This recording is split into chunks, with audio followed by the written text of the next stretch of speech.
আজকের কোনো খোঁচা মেরে কথা বলতে আসেনি। প্রশ্নটা খুবই সোজা। দীপু ভাই কি পশ্চিমবঙ্গের নাগরিক ছিল? উত্তরটা না, কিন্তু প্রতিবাদকারীরা ছিলেন, তাই না? বাংলাদেশের একজন হিন্দু নাগরিক দীপু ভাই নৃশংসভাবে খুন হলো। তার অপরাধ কি ছিল? শুধুমাত্র হিন্দু ঘরে জন্ম নিয়েছে তাই? এক পরিবারের লাঠি ভেঙে দেওয়া হলো। একজন বাবা মার কাছ থেকে একটা সন্তানকে কেড়ে নেওয়া হলো। একজন স্ত্রীর কাছ থেকে তার স্বামীকে কেড়ে নেওয়া হলো। একজন শিশুর কাছ থেকে তার বাবাকে কেড়ে নেওয়া হলো। সারা জীবনের জন্য একটা পরিবার পথে বসলো।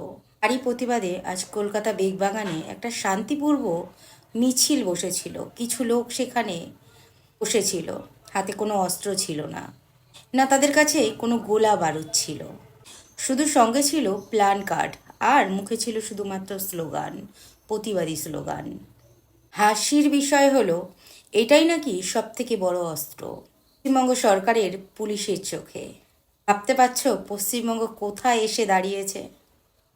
শান্তিভাবে যারা মিছিল করতে বেরোলো তারাও রক্ষে পেল না।